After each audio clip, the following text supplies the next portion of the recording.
आओ बच्चों, आज मैं तुमको दोस्ती पर एक बहुत ही बढ़िया कहानी सुनाने जा रही हूँ।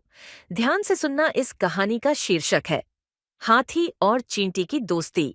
एक हरे भरे जंगल में हाथी और चींटी की एक अनोखी दोस्ती थी। दोनों में जमीन आसमान का अंतर था, पर फिर भी वे एक दूसरे के बिना रह नहीं पाते थे। हाथी अपनी ताकत और विशाल आकार के लिए प्रसिद्ध था, जबकि चींटी अपनी मेहनत और लगन के लिए जानी जाती थी। एक दिन जंगल में भीषण बारिश होने लगी। तेज पानी के बहाव में चींटी का घर बह गया और वह अपने साथियों से बिछड़ गई। वह मदद के लिए इधर उधर देख रही थी, लेकिन उसकी आवाज किसी तक नहीं पहुंच रही थी। उसी समय हाथी जंगल में घूमते हुए उधर से गुजरा। उसने चींटी को परेशान देखा और तुरंत समझ गया कि उसे मदद की जरूरत है। हाथी ने अपने बड़े बड़े कानों से चींटी की आवाज सुनी और अपनी सूंड नीचे झुकाकर उसे उठाया। चींटी ने हाथी को अपनी आप बीती सुनाई।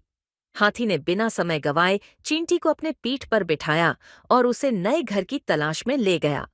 जंगल के दूसरे किनारे पर एक ऊंची चट्टान थी, जहां पानी नहीं पहुंच सकता था। हाथी ने चींटी को वहां उतारा और कहा, यहाँ तुम्हारा नया घर सुरक्षित रहेगा। चींटी बहुत खुश हुई और हाथी को धन्यवाद दिया। कुछ दिनों बाद हाथी बीमार पड़ गया।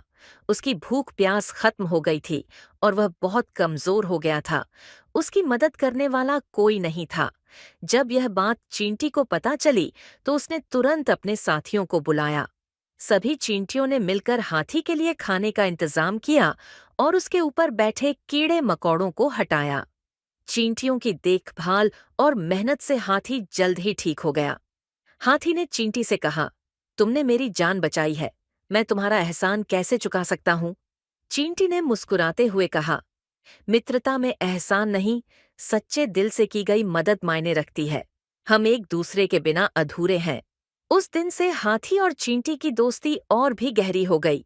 दोनों ने समझ लिया था कि चाहे हम कितने भी बड़े या छोटे हों, सच्ची मित्रता में कोई भेदभाव नहीं होता।